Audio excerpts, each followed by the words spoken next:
Vamos a continuar con la sesión número 2, en la cual por falta de tiempo ya nos explicó de manera más pausada lo que eran las distribuciones de probabilidades continuas. Entonces, por esa situación vamos a grabar este pequeño video. Bueno, las distribuciones de probabilidades continuas aplican para las variables que obviamente tienen un comportamiento continuo, o sea que presentan diferentes valores, o sea que presentan valores decimales. Estas variables son muy comunes que se presenten en lo que es la vida cotidiana, ¿verdad?, de las personas, en lo laboral también. Entonces, por eso la distribución normal podría decirse que es la más importante en ese tipo de distribuciones de probabilidades continuas. Para el caso de que una variable se distribuya normalmente, se denota de la siguiente manera. Aquí se indica que si x, ¿verdad?, que la variable x se distribuye normalmente, presenta dos parámetros que, digamos, resumen esta distribución. Primer parámetro es mu, ¿verdad?, que digamos es una letra griega mayúscula, ¿verdad?, que significa el promedio de la población o la media aritmética, y lo que es la varianza, que es sigma al cuadrado. Para este caso vamos a trabajar un ejemplo donde se nos indica que, sabiendo que una variable aleatoria x que consiste en el peso en kilogramos de una persona y esta variable tiene una distribución normal, se nos piden, ¿verdad?, que resolvamos dos incisos. También se nos indica que esta variable x tiene dos parámetros. Para el caso de la media es 60 kilogramos y para lo que es la varianza es 49. Estos son los parámetros que representan esa variable, ¿verdad?, que se distribuye normalmente. Nos piden que resolvamos dos incisos. ¿Cuál es la probabilidad de que una persona pese menos de 50 kilogramos? Y el inciso B, ¿cuál es la probabilidad de que una persona pese entre 40 y 55 kilogramos? Ahora la situación es la siguiente. Depende, digamos, estos parámetros, que es 60 y 49, o sea, su media y su varianza, así es, digamos, de diferente cada distribución normal. Por eso se dice que las distribuciones normales están compuestas por una infinidad de familias y que su característica, que las diferencias son sus parámetros media y su varianza. Existen dos procedimientos para poder, digamos, calcular probabilidades cuando las variables presentan una distribución normal. La primera es usando métodos de cálculos, ¿verdad? En este caso, cálculo integral definidos, ¿verdad? En este caso, habría que trabajar, digamos, ese procedimiento matemático para poder calcular esas probabilidades. Como esas probabilidades son áreas bajo la curva, entonces hay posibilidades de poderlo determinar mediante esta técnica matemática. La otra solución es usar una tabla de probabilidades, ¿verdad?, que ya existe, ¿verdad?, para poder calcular esas probabilidades.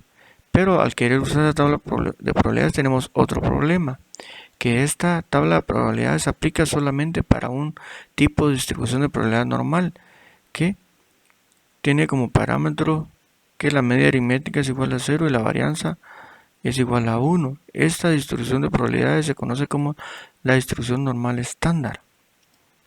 Entonces, ahí tenemos el inconveniente que tenemos una variable, por ejemplo, expresada, una variable x expresada en kilogramos, y nos topamos aquí con otra variable que sus valores están, digamos, expresados en valores de z. Entonces, ¿qué es lo que hacemos? Hacemos una estandarización. Convertimos esos kilogramos a valores de z mediante esta fórmula, ¿verdad?, en la cual la x significa es el valor de la variable aleatoria que nos preocupa, y mu, ¿verdad?, es la media aritmética de la población, y sigma es la desviación estándar de la variable, y z es el número de desviaciones estándar que hay de X a la media de la distribución. Ya habiendo hecho esa estandarización, ya podemos usar la tabla de probabilidades para calcular, digamos, la probabilidad bajo el área bajo la curva normal, ¿verdad? ¿Por qué utilizamos Z? Porque, digamos, si nosotros nos ponemos a investigar, ¿verdad? Todos los ejemplos de variables que tienen su comportamiento bajo una distribución de probabilidades normal, son muchas. Por ejemplo, cuando hablamos de montos en dólares, cuando hablamos de medidas en pulgadas, soluciones en partes por millón, peso en kilogramos, tiempo en segundos, ¿verdad? Y así una infinidad de variables son diferentes, digamos, sus dimensiones. Entonces es muy importante que hagamos esa transformación para poder, digamos, estandarizar esas variables y poder usar la tabla. Bueno, aquí tenemos gráficamente la estandarización que se hace. Tenemos para el caso del peso en kilogramos, ¿verdad? De una persona, sus parámetros media, ¿verdad? Que son 60 kilogramos, y su desviación estándar, que son 7 kilogramos. Gráficamente, esta variable suponemos que tiene este comportamiento parecido a una curva, ¿verdad? A una campana. Entonces, si tiene ese comportamiento, suponemos que, digamos, tiene simetría.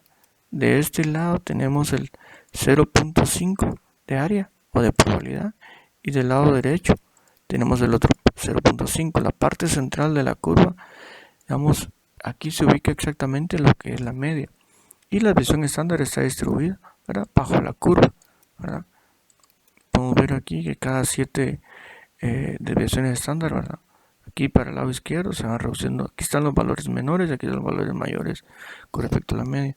La estandarización consiste, digamos, en transformar esos valores, ¿verdad?, que tenemos en kilogramos a valores de Z, ¿verdad?, usando esta distribución normal estándar, cuyos parámetros es la media 0 y la desviación estándar 1. Aquí podemos ver la parte central su media y podemos ver cómo está distribuida cada una de las desviaciones estándar, ¿verdad?, del lado izquierdo de la curva, del lado derecho. Entonces, al hacer esta estandarización ya podemos calcular los valores de probabilidad que nos están pidiendo en los dos incisos. Bueno, para trabajar el primer inciso, donde se nos pregunta cuál es la probabilidad de que una persona pese menos de 50 kilogramos, usamos la fórmula, ¿verdad?, para calcular el valor de Z. X en este caso es los 50 kilogramos que pesa la persona, y la media, ¿verdad?, que es 60. Entonces 50 menos 60 dividido 7 nos da, digamos, 1,43. Si se dan cuenta, ese signo negativo, ¿qué es lo que nos indica?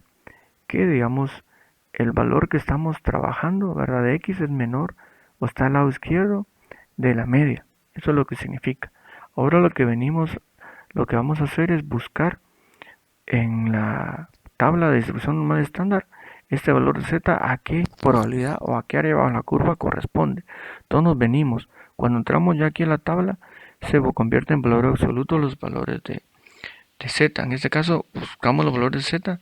En la primera parte tenemos 1.40, luego buscamos los decimales, sería 1.40 más 0.03, sería exactamente 1.43.